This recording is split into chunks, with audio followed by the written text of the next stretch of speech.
Bonjour chers amis, c'est une grâce et une joie de pouvoir vous retrouver par le moyen de ce canal pour partager encore une pensée tirée de la parole de Dieu. La parole de Dieu, c'est notre boussole. La parole de Dieu, c'est notre fil à plomb, notre repère. La parole de Dieu, c'est la dernière autorité pour le disciple. Et justement, aujourd'hui, je voudrais que nous réfléchissions par rapport à un thème qui parle de l'Évangile. L'Évangile, c'est quoi?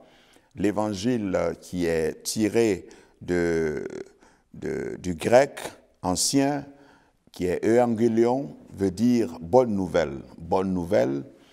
Une bonne nouvelle, c'est quoi? Une bonne nouvelle, c'est pour généralement celui qui est dans la détresse. Je veux dire que pour apprécier une bonne nouvelle, il faut être dans le besoin. Une bonne nouvelle pour quelqu'un qui a faim, c'est de lui dire « voici du pain et c'est gratuit ». Une bonne nouvelle pour celui qui est malade, c'est « tu es guéri ». Une bonne nouvelle pour celui qui est perdu, c'est de lui dire « voici le chemin ». Une bonne nouvelle pour celui qui est seul, c'est de lui dire « je suis à côté de toi, je suis venu te tenir compagnie ». Voilà le sens de la bonne nouvelle. Quelquefois, je me rends compte que même en tant que chrétien, nous nous éloignons beaucoup de ce qui s'appelle bonne nouvelle. Notre vie, notre manière de faire nous éloigne de l'essence même de l'Évangile. L'Évangile ou le porteur de l'Évangile ou l'évangéliste, comme nous l'appelons, c'est celui qui apporte une bonne nouvelle à quelqu'un qui n'a pas une bonne nouvelle, qui est dans la détresse, qui est dans le manque, qui est dans le besoin. Dieu nous appelle justement à être des porteurs de bonnes nouvelles. Il nous appelle, il nous a choisis pour que nous soyons des porteurs de bonnes nouvelles et que nous soyons nous-mêmes de bonnes nouvelles pour notre génération. Et c'est pourquoi je voudrais, pour provoquer votre réflexion, parler du 5e évangile. Ne soyez pas pressés de me condamner d'hérétique. Il y a 4 évangiles dans la Bible, nous le savons. Mais d'où vient que je parle de 5e évangile? Le 5e évangile, c'est toi et c'est moi. La Bible nous présente 4 évangiles et en réalité, ce n'est pas 4 livres différents, c'est 4 personnes qui ont fait des portraits d'une seule personne. On peut le représenter comme ça. Ceux qui ont étudié la Bible parlent de la synopsie, des évangiles synoptiques, de comparer les 4 évangiles. Et c'est plus facile de dire que les 4 auteurs des 4 évangiles étaient 4 peintres qui regardaient tous Jésus et chacun a peint selon son talent, selon sa manière. Et ça parle de la même personne. Mais l'essence de l'évangile, c'était pour que on apporte la bonne nouvelle. Jésus a commencé son premier discours, son premier message, si vous voulez, sur une montagne, où il a commencé par « heureux ». Heureux ceux qui sont persécutés, heureux ceux qui ont faim et soif de la justice, heureux ceux qui sont seuls, heureux, heureux, heureux. Il n'a jamais dit « malheureux », parce qu'il est venu pour apporter justement une bonne nouvelle. Ceux qui étaient persécutés voulaient entendre qu'ils sont bien heureux. Et Jésus a dit également, « Je suis le pain de vie, je suis la source, je suis l'eau vive, je suis le chemin, je suis la vérité. » Et le 5e évangile qui est toi, qui est moi, nous devrions avoir ce même langage. Nous devrions aller vers les autres, vers nos contemporains et leur dire, « Regardez-nous », comme dans Actes chapitre 3, lorsque Pierre et Jean ont dit à ce paralytique, « Regarde-nous ». Souvent, les chrétiens, même les plus pieux, disons, aiment dire « Regarde au Seigneur seulement ». Mais le 5e évangile, qui est toi, consiste à dire aux gens qui sont en face de toi, « Regarde-moi ». Parce que j'ai un message d'espoir, parce que j'ai un évangile pour toi, une bonne nouvelle pour toi. Il est venu pour libérer les captifs. Il est venu pour rendre libres les opprimés, pour donner aux aveugles la vue. Et c'est ce que nous devrions faire. Si nous sommes disciples du Seigneur, nous sommes le 5e évangile. Aujourd'hui, Jésus n'est plus dans ton quartier physiquement en train de marcher. Il n'est plus dans ton campus. Il n'est plus dans ton service. Il n'est plus dans la circulation, dans ta voiture. Il n'est plus là où tu vas au marché. Il n'est plus là physiquement. Le 5e évangile, c'est toi. C'est toi qui es le porteur de cette nouvelle pour dire à ceux qui sont opprimés, oppressés, à ceux qui sont perdus, venez à moi, vous tous qui êtes fatigués, et je vous donnerai du repos. Est-ce que tu peux répondre positivement à cette affirmation que tu es un 5e évangile? Parce que si tu n'es pas un 5e évangile, ça veut dire que tu n'as pas encore reçu. Tu ne l'as pas encore reçu. Sa parole dit dans Jean, à tous ceux qui l'ont reçu, à ceux qui croient en mon nom, il a donné le pouvoir de devenir enfant de Dieu. Enfant de Dieu veut dire que tu es devenu enfant de Christ, tu es devenu comme Christ, tu peux donner ce que Christ donne. Tu peux conduire les gens vers Christ. Je ne dis pas de devenir un autre Christ, il n'y a qu'un seul. Mais le fait d'avoir Christ en toi, tu reflètes sa lumière, tu reflètes son caractère, tu es un 5e évangile. Tu es celui-là qui dépeint Christ dans ta génération. Tu es le Christ parmi les médecins, si tu es médecin. Tu es celui qui a le portrait, tu es le portrait de Christ parmi les artistes, si tu es artiste. Tu es le portrait de Christ parmi les infirmiers, les infirmières, si c'est là où tu travailles. Il faut être le 5e évangile. C'est ce que Dieu attend de nous, c'est ce que Christ attend de nous. Si je te lisais, qu'est-ce que j'allais voir? Si je lisais ta vie, qu'est-ce que j'allais voir? Quand on lit les évangiles, on ne voit que Christ. Quand on lit l'évangile de Jean, on voit Christ. Quand on lit l'évangile de Marc, on voit Christ. Quand on lit l'évangile de Matthieu, on voit Christ. Mais quand je te lis, qu'est-ce que je vois? Tu me racontes quelle histoire? Tu me dépeins quelle photo, quel portrait? Tu me donnes de voir quelle œuvre? Tu me donnes de voir quel modèle de personne? Tu me réponds, tu me donnes quelle réponse à mes problèmes? Lorsqu'on est un 5e évangile, on est celui qui apporte la joie. Comme dans Marc chapitre 13, verset 33, il est dit, il leur dit, cette autre parabole, le royaume des cieux est semblable à du levain qu'une femme a pris et a mis dans 3 mesures de farine jusqu'à ce que la pâte monte. Lorsque tu es un Christ dans ta génération, c'est-à-dire tu es un évangile, une bonne nouvelle dans ta génération, peu importe ta puissance, lorsque tu entres en contact avec le monde où tu es, tu changes positivement.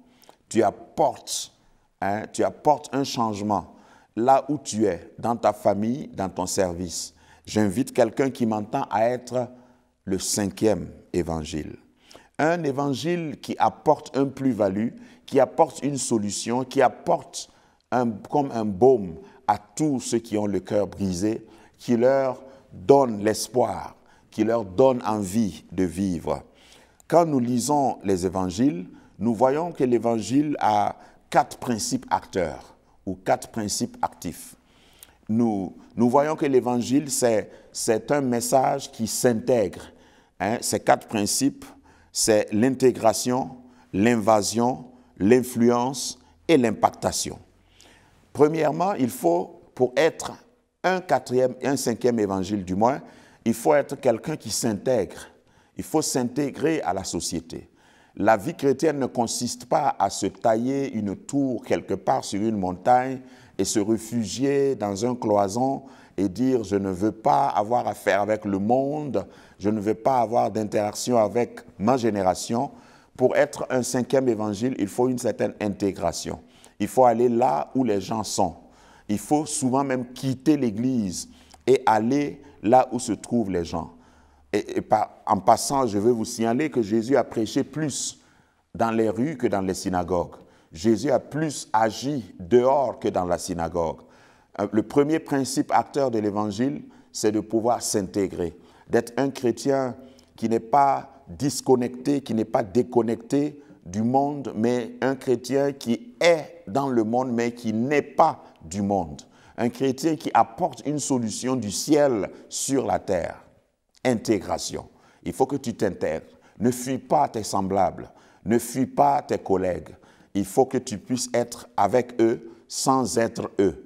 Il faut que toi, tu sois celui qui va influencer. Et cela nous amène au deuxième principe acteur qui est l'invasion. L'Évangile a un principe d'invasion. L'invasion ici parle du fait d'envahir, de presque coloniser positivement, d'entrer en contact avec même là où il y a le mal et changer positivement, pas se conformer. La Bible nous dit dans Romains 12 de ne pas nous conformer, mais parce que nous sommes transformés, que nous apportions la transformation. Alors, il faut être celui qui va envahir et positivement apporter le changement. Lorsque vous êtes dehors, vous ne pouvez pas apporter un vrai changement. Il faut être à l'intérieur. C'est pourquoi Matthieu chapitre 5, verset 13 nous dit que nous sommes le sel de la terre. Pour être le 5e évangile dans ta génération, il faut être là où les gens sont. Il faut être avec, il faut être dedans, hein, mais être de dehors. Être dedans sans se conformer, comme la parole de Dieu nous dit, Romains chapitre 12. Il faut que nous acceptions nous intégrer à notre génération, parce que être un bon disciple du Seigneur, ce n'est pas s'enfermer, ce n'est pas s'écarter des réalités du monde, mais c'est venir vers les gens et apporter le changement. Le troisième élément, le troisième principe, c'est l'influence. Il faut influencer positivement. Il faut être quelqu'un qui influence positivement sa génération. Il faut que par ton sel et par ta lumière, tu puisses influencer. Matthieu 4, 14 dit que nous sommes la lumière du monde. Pour être le 5e évangile dans ta génération, il faut que tu puisses influencer par la lumière. Là où il y a les ténèbres, que la lumière jaillisse, que ta vie soit une lumière pour éclairer. La lumière prévient le désordre. La lumière élimine le doute. La lumière apporte l'assurance. Quand quelqu'un marche dans la lumière, il est rassuré. Quand quelqu'un a la lumière, il peut s'organiser. Il faut que ta présence dans un service, il faut que ta présence dans un foyer, il faut que ta présence dans une communauté permet à ceux qui sont autour de toi de pouvoir s'organiser, de pouvoir voir le désordre et prévenir le désordre. Dans l'obscurité, on peut être désordonné, on peut être sale sans se rendre compte, sans savoir qu'on est sale. Mais dès qu'il y a la lumière, chacun s'arrange. Le désordre est le résultat des ténèbres. Mais lorsque la lumière vient, le désordre est obligé de partir. Sois un évangile dans ta génération, donc le 5e évangile. Le 4e principe du 5e évangile, c'est l'implication. Je récapitule, j'ai dit premier principe, acteur, intégration, ensuite j'ai dit invasion, j'ai dit influence, et le 4e, impactation. Impacter veut dire que ta présence va laisser des traces. Ton passage va laisser des traces. Il ne faut pas que tu quittes un endroit sans qu'il y ait des traces. Il ne faut pas que tu rencontres quelqu'un sans laisser des traces dans la vie de cette personne. Des traces positives, je veux dire. Parce que évangile, à l'origine, comme j'ai dit, veut dire bonne nouvelle. Lorsque tu rencontres quelqu'un qui est malheureux, quelqu'un qui ne sait pas à quel saint se vouer, comme on dit, lorsque tu parles avec la personne, après ton départ, il faut qu'il y ait un impact. Il faut que si tu rencontres quelqu'un le matin et tu parles quelques minutes avec la personne, que sa journée soit gagnée. Que celui qui avait le visage abattu soit relevé. La parole de Dieu dit que quand on tourne les regards vers le Seigneur, on est rayonnant de joie et le visage ne se couvre point de honte. Le 5e évangile que tu es consiste à ce que tu puisses impacter ta génération, à ce que tu puisses apporter des solutions. Et pas en vivant hors du monde. Tu vis dans le monde, mais tu n'es pas du monde. Tu leur dis, il y a une autre manière de vivre. Il y a une autre manière de solutionner. Il y a une autre manière d'éduquer les enfants. Il y a une autre manière de dépenser son argent. Il y a une autre manière d'aider. Tu fais ce que les autres font, mais tu as une autre manière. Tu as un plus et tu apportes quelque chose à la solution. Aujourd'hui, ma prière est que Dieu fasse de chacun de nous un 5e évangile, là où nous sommes. Que les 4 évangiles qui sont quelque peu théoriques, nous permettent, à partir de cette théorie, d'être l'évangile, le 5e, qui est pratique. La Bible nous dit d'ailleurs, dans les Épîtres, que nous sommes une lettre lue par tout le monde. Il faut que tu deviennes une lettre.